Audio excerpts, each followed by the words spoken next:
Cordovez with Adam Schoenfeld with a scoop from Bellagio. Mark Gregorich is in today. The other day with Robert Williamson, Mr. Omaha. And of course, then he's Pot Limit Omaha. Mark Gregorich could be called Mr. Omaha 8. And have you come up with a name for yourself? I'm against all nicknames. But Mark's a wild man. You should see him at the table, constantly berating other players. That's what he's known for, so hopefully we'll get some of that flavor. Maybe he's a trendsetter for these new punk youths. He's always lecturing other players during the hands on what they have, how to play it. I was going to say Mark doesn't have a nickname, and I think the reason is because 90% of nicknames are self-given. Right. So if you don't try and think one up, you don't just naturally get one like the old days. In the old days, someone would just say, "Here comes Grimy," or whatever. Maybe Grimy would be a good one for Mark. But now your publicist or your agent comes up with one, and Mark's a super solid guy who is so incredibly thoughtful about poker. That's why I want to talk to Mark. He knows all the games, and he's won at all the games. And a pro's pro who's beat these games, these medium and big games for about 15 years. And he's made his living from poker. Right. Of course, the guys I really look up to are the guys who they get into the WPT tournament and they win a couple of hands and they win a few million. Those are my heroes. But a guy like Mark will find his place in the poker world. Yeah. Right, we'll be back with Mark Gregorich in a moment. We're at the Bellagio with Mark Gregorich. Now, Mark Gregorich, you've been successful in all forms of poker, playing a lot of tournaments now, but you really made your name as a premier Omaha 8 player in the world. And you can't say that, but I can say it. Card Player had a poll. Oh, he won't stop. He's always, "I'm the best Omaha 8 player." Sometimes he just calls me in the middle of the night, "Adam, I'm the best at Omaha 8," and he hangs up. It should be renamed for me. But Card Player did a player poll and only asked about 40 or 50 really top pros, and you were a runaway winner as best live action Omaha 8 player. And then when Dylan Brunson wrote Super System 2, you were one of the collaborators in the Omaha 8 section, which is pretty prestigious considering he picked some pretty strong people to write the sections. Todd Brunson in the Stud 8, Jennifer Harmon in the Limit Hold'em. But I've been playing the Bellagio card room every day, and there's no Omaha 8 anymore. So did you just win all the money, or is Omaha 8 just faded out? I see it in the mixed games, but not as a standalone game. Yeah, I mean, we used to have like a 75-150 game regular at Bellagio every day. And the game, in some ways, the game literally died. There was probably a handful of older gentlemen that played the game who aren't with us anymore. Oh, no. This is one of the dangers of poker. Do you feel guilty about that? The stress from losing to you? It's yeah. There's a lot. It wears on your conscience after a while. So this is a case of the live ones, literally, or no longer the live ones. Yes, that was part of it, and the game's evolved. Now No Limit is taken over, and I still haven't really gotten into playing the live action No Limit, although I like the tournaments.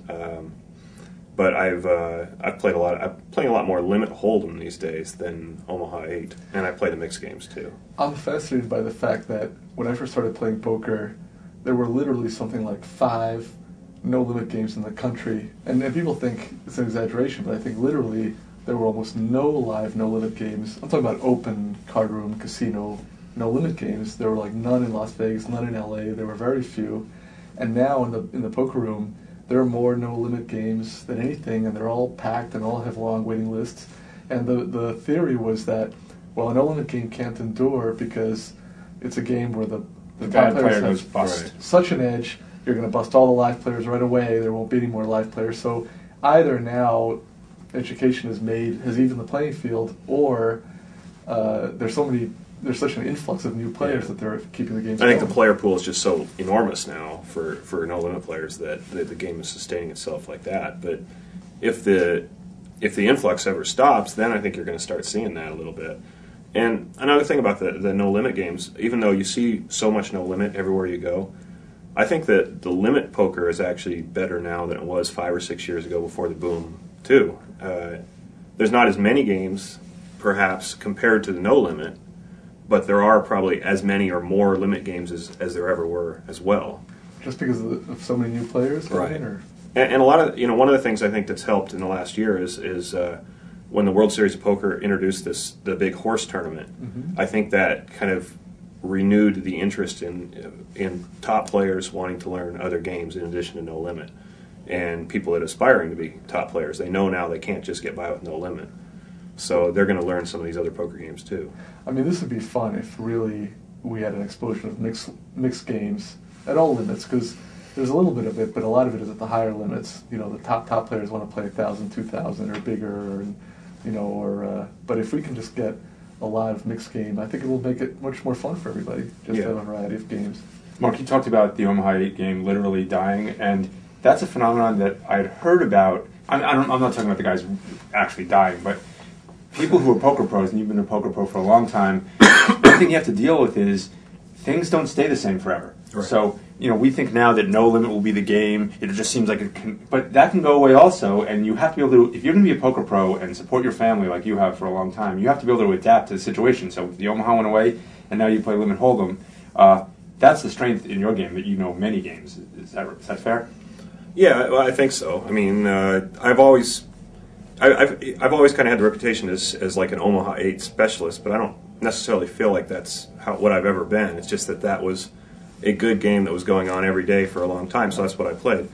But now that game's not here, I switched to playing a lot of limit hold'em or playing the mixed games, and I've actually had, I think my results have been significantly better in the hold'em than they ever were in the Omaha. And how do you get good at mini games? It's just practice, playing and studying the game, talking, having. It's important to have a few friends that you can run hands through with, talk about strategy, talk about how you played certain situations. Now it's almost easier because of the internet. You can jump in and let's say I know you have, but if someone hasn't played Stud 8, for example, you can play thousands and thousands of hands in a month and learn, if you want to learn Stud 8 in the old days, how would you do it? Like, There might be one game, it might be the limit you either couldn't play or didn't want to play, and it would be almost impossible. Yeah, I'll tell you, the kids are amazing. By far the toughest players I've ran into in 2 weeks of playing tournaments at the World Series this year are the kids under 25. I mean, it's not even close.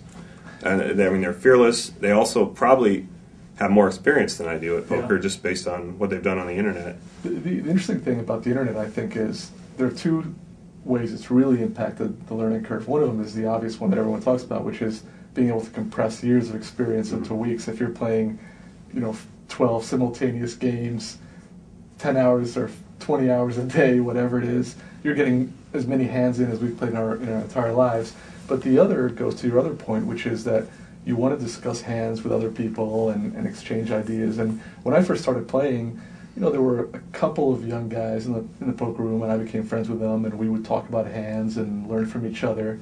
And that was pretty much the extent of my social poker circle, because where was I going to get other people to talk with? On the internet, you've got these forums, you've got guys that are chatting and IMing, and you actually have this enormous pool of people that you get to know, where you're playing the games, you see the same guys, and you get to know them online, and then you start corresponding offline or IMing or texting offline.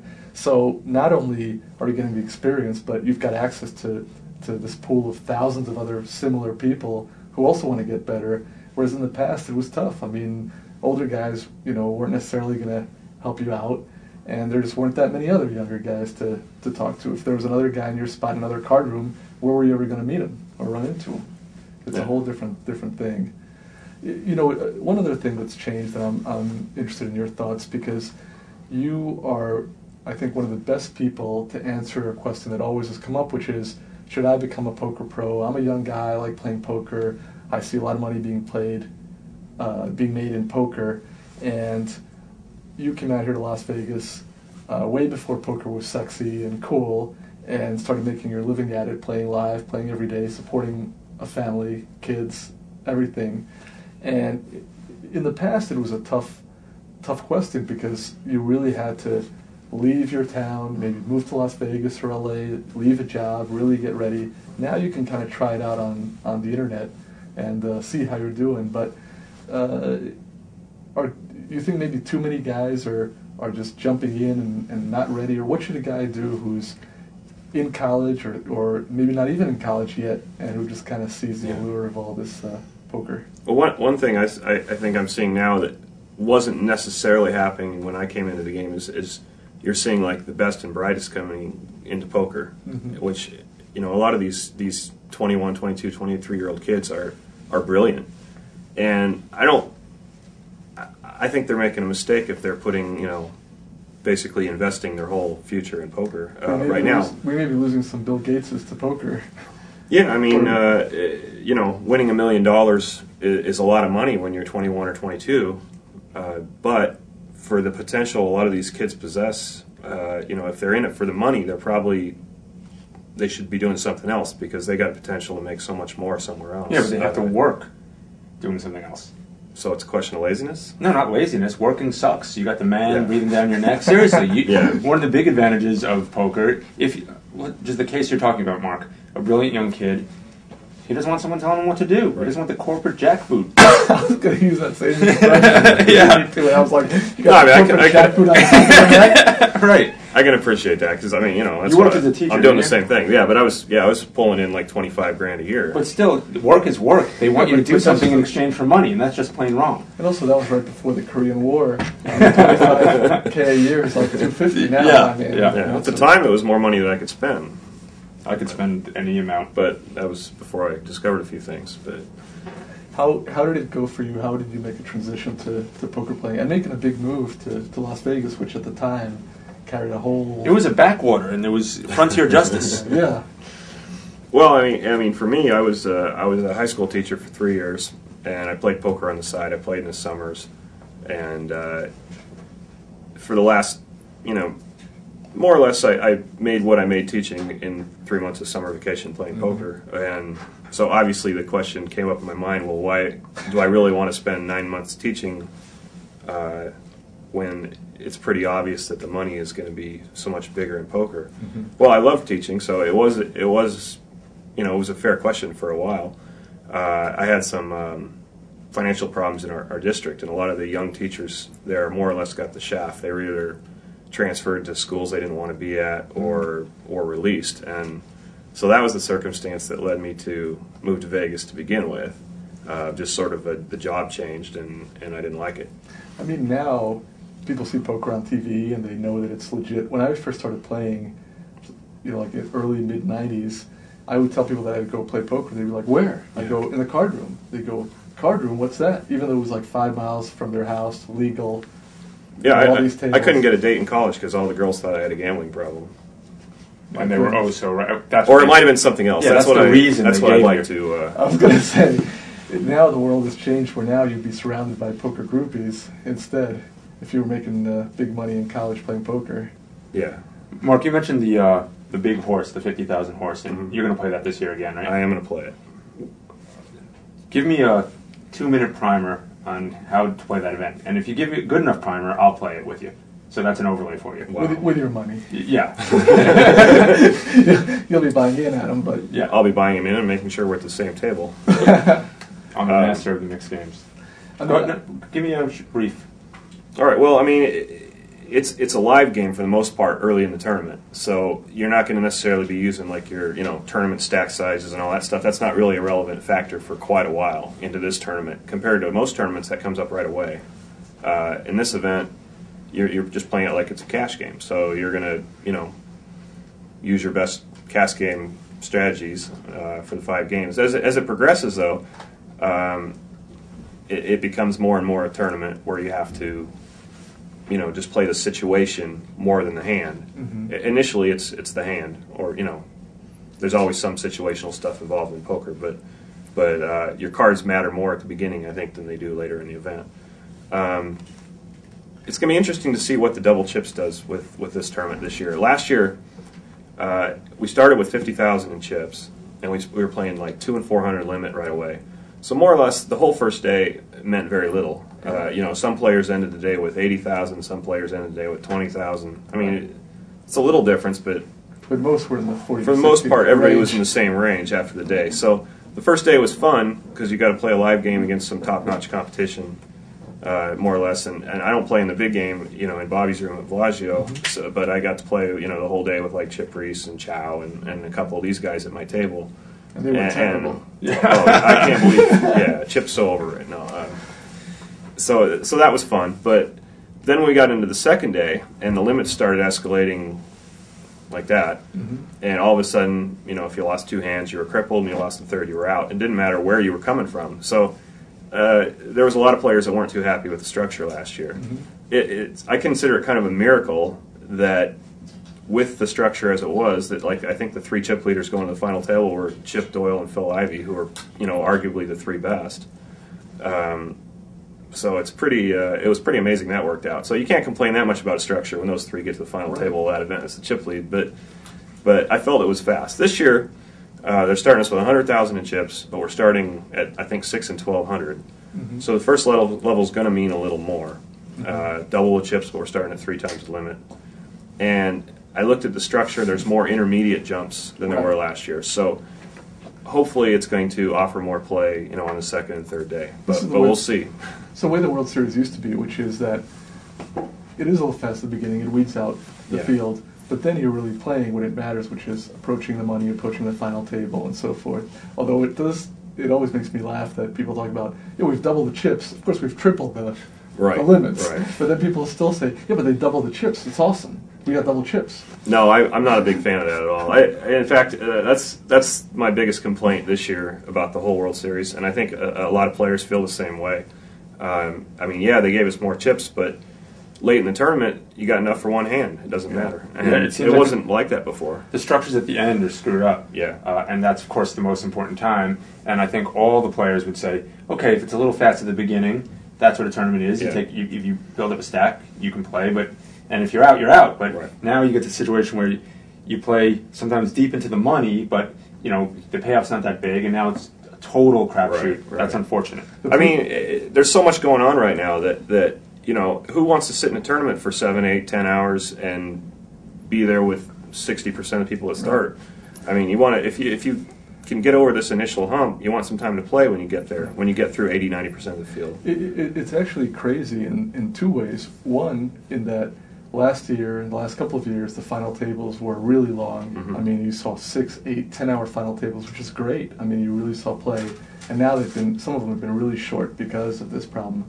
And the other problem is they've got 2 or 3 tournaments a day, which means that a lot of players would rather bust out quickly so they can play the other tournament, which is also good for Harris and for the World Series. Yeah. But instead, because of the slow starts, you start in the noon tournament, you get knocked out at 8, so now you either can't play the 5 p.m. or you're trying to play both. And so even from that standpoint, it doesn't make sense. It would make a lot more sense to knock out a lot of people in the first 4 hours, let them play the next tournament, or let them sleep for the next day's tournament, not come back the second day, and then give the ones who survive a lot of play. I'll give you a couple examples.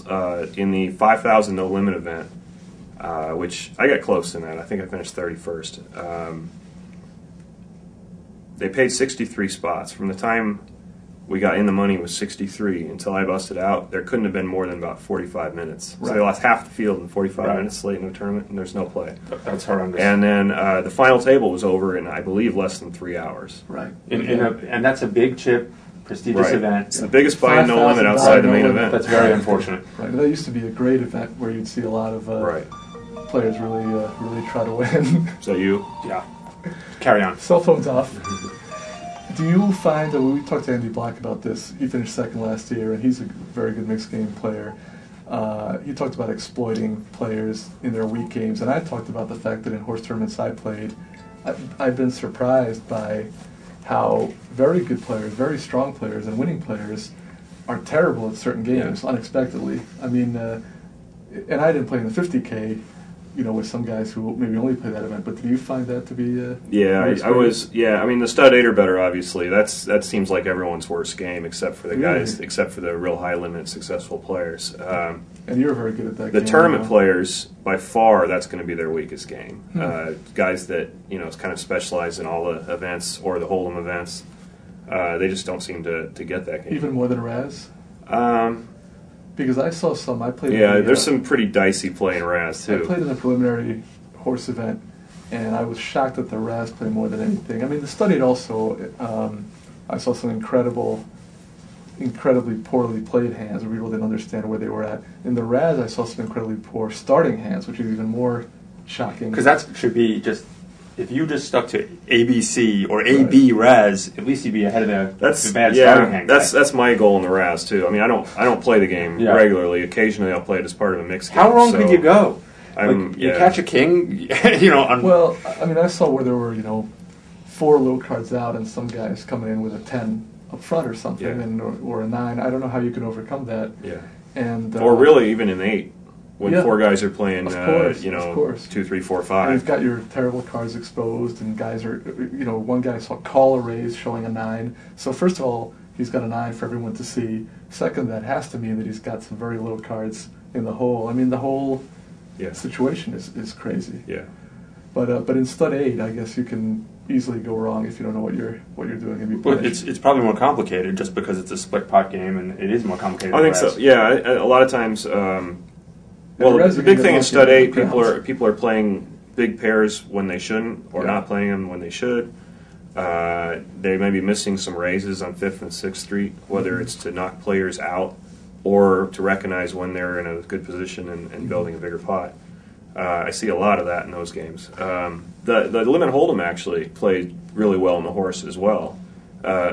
Most of the people in the tournament don't play limit hold'em on a regular basis. So, I mean, for me, that was the game I was able to exploit the most. Right.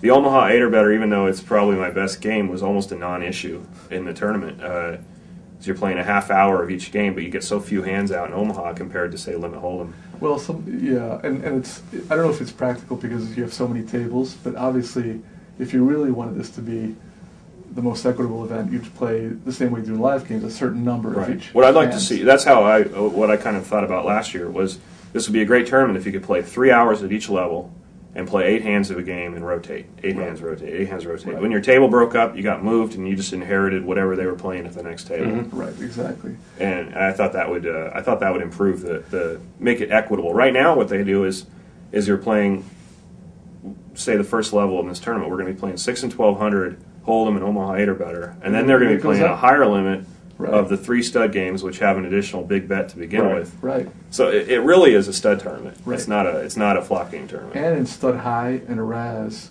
you might be getting out twice as many hands as Omaha 8 or more. Yeah. I mean, stud high or Raz, a lot of hands are over right on 3rd Street or 4th Street. And even when it's not, you still have cards to put the bet size very quick. Omaha 8, no hand is over on the flop. Certainly not pre-flop, very few. Right. And then you've got, play the hand all the way through. You've got, multiple people in the pot. And Splitting then there's the pot. another 2 minutes of splitting the pot Yeah. by the dealer. Right. And there's another minute of correction by the players. Right, always. The pot yes. splitting. Yeah, I mean, if you can get away with one game that you're not very good at in this tournament, it's got to be Omaha 8. Yeah, you can sit out and you're not even going to Right. lose much. Right. So, that's just kind of funny. So it's too bad in the sense that obviously that's a game where you'd have a big edge, but it's kind of mitigated by all this stuff going on. But you still must have seen some terrible Omaha 8 play. Yeah. It was still a good game. Although, at this point, Omaha 8, the people who are playing this tournament, everybody that plays any mixed games, Omaha 8 is always part of the mixed game, so they have practice at it. It's not like Raz, for example, that people very seldom play. Most people never play it. Right, and I'm guilty of that too. I mean, I'm sure that's my weakest game of the 5.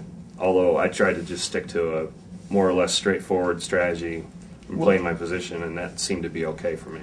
Yeah, and one thing I just realized, and when we were talking about Raz and Stud 8, is that in Stud 8, if you start out incorrectly, it's really hard to make up ground. I mean, once you've made your initial error, maybe the other guy catches really bad and you catch really good.